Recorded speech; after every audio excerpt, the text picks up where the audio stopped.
Hello, my name is Rpayne. I'm the new principal here at the high school. For those of you who were here with us last year, I want to welcome you back. And to the new teachers, I want to welcome you to the Raider Nation family. I'm looking forward to a very successful school year. Today we're going to talk about some backwards design for our professional development, and we're going to talk a little bit about a method for lesson design and planning. The backwards design. It's not a new concept, but it is showing to be very successful for both teachers and for students.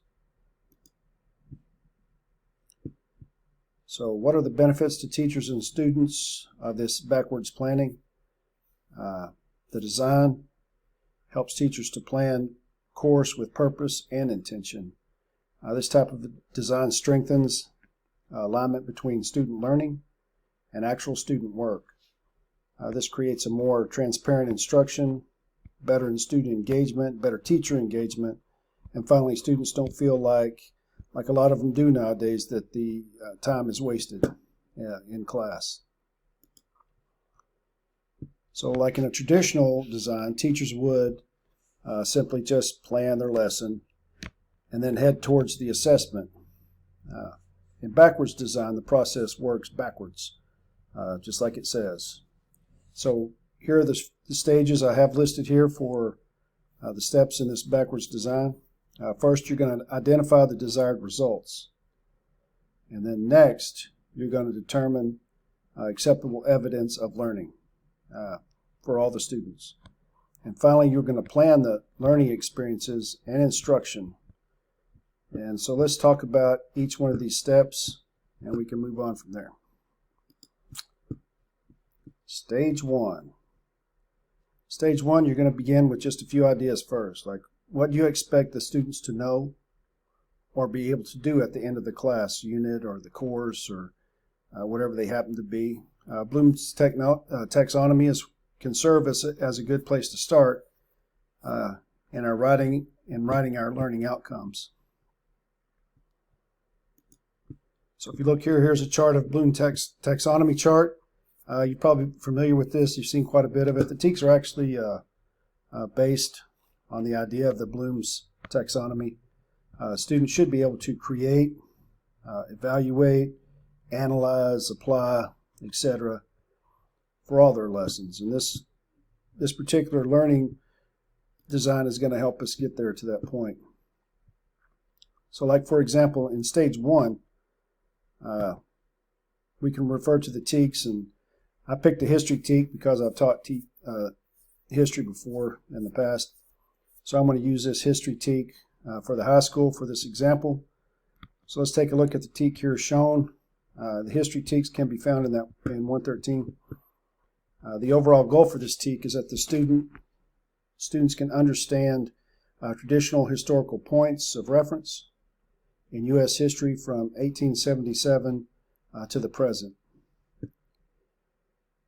So the student is expected to identify the causes of World War I and the reasons for the U.S. entry into the war. This will be our identified goal for stage one. And this is just the end result. So remember, we begin with that end in mind. So this is kind of where we want to be at the end. And so now we're going to develop the other stages. We're going to find ways to develop the design of the lesson plans to make sure that we meet this goal. So after we identify that end goal, we're going to move on into stage two. And this is where you can determine what kind of acceptable evidence there's going to be, and create your assessments to make sure that we're staying on track to get to that end point, the end goal. So some of the things you want to think of as you're creating an assessment, it's, actually like, what are you actually trying to assess? First of all, you have to think kind of like an assessor. And it's vitally important to provide clear assessment instructions. I like to provide the students with several examples of successful student works. If you don't have students maybe from before or something like that, you'll need to think about, also if, maybe you can create some, or maybe you can create some student samples for the teachers, for the kids. You also need to think about writing, if writing skills are going to be part of that assessment. It's kind of important to, cross-curricular and the lesson plan itself. So then when you move on into section or stage 2, you're going to be using that same example for that TEAC. So in order to assess the mastery of the TEAC, students are going to have to identify events leading up to World War I and the U.S. entry into that war. Students are going to create maybe like a digital story showcasing the events of World War I. This will demonstrate the student's knowledge of the events leading up to World War I and the U.S. entry into World War I. So students will use like software, maybe Movie Maker or something like that, to work on the assessment during class.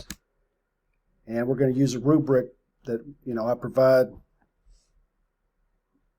for the students with clear instructions.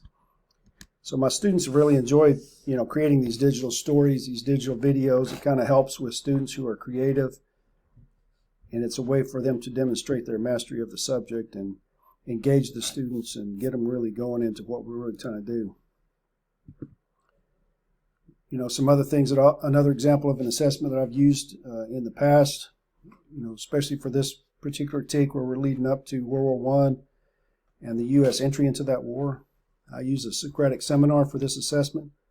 So students use the learning experiences to create notes. To help them participate in the seminar, students will discuss the beginnings of World War I and the entry of the U.S. into that war. Students are going to be graded again on a rubric provided by myself. They will turn into notes, and they will turn in their notes, and based on the specific guidelines, of course, and they will be graded on their participation in the seminar, and they're allowed to use their notes during that seminar as well. So we can go ahead and reinforce, the learning. Maybe another example of some kind of assessment to assess a student's ability to analyze the events leading up to that, the war, is I might have the group of students put together a group presentation. And for that presentation, I would assign one World War I involved country to each small group.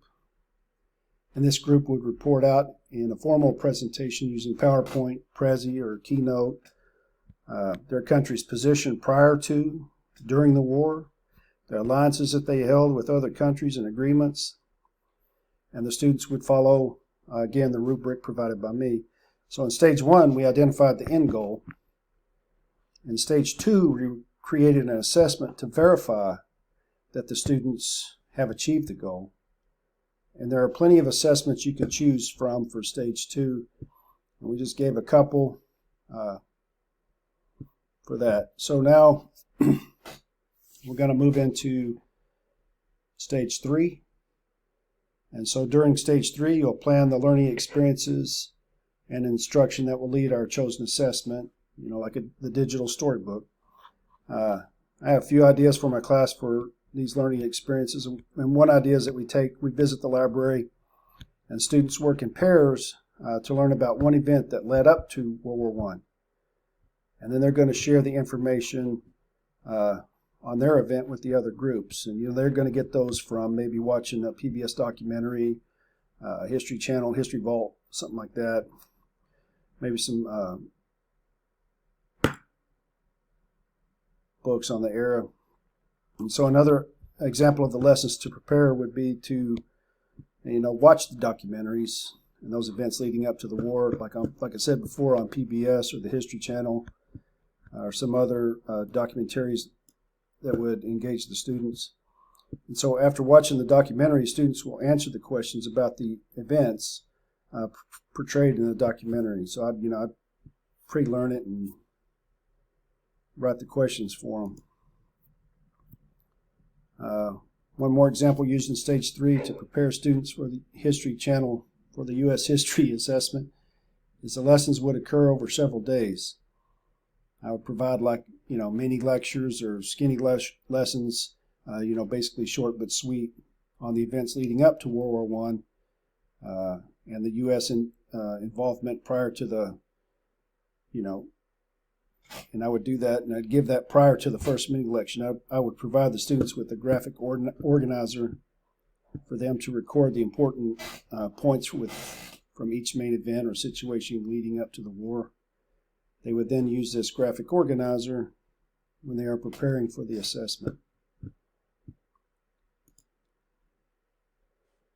And so here's like an example of a graphic organizer for this assignment. The graphic organizers are available online. You can easily make one using Microsoft Word or even Excel if you're into that, whichever one you feel more comfortable using. So you can see that the backwards design is just what it says. It is backwards. You might want to begin with the end in mind. To summarize that model, we're kind of looking for, first you're going to have to identify the goal or the desired results. We're going to determine, second, you're going to determine the acceptable evidence or determine the assessment that you're going to use, whatever method you want to use. And finally, you're going to plan your lessons or learning activities which will lead the students to be successful in that assessment. And hopefully this type of planning and course design will help you to be more successful in your classroom, and even maybe you enjoy teaching more. So I'm going to send this out to everyone. Here's some references for backwards planning that I used when I was making this and what I've used in the classroom before. And these are two pretty good resources to get you started. I think you'll find this process rewarding, creative, and successful for you and your students. And I appreciate your time for the day.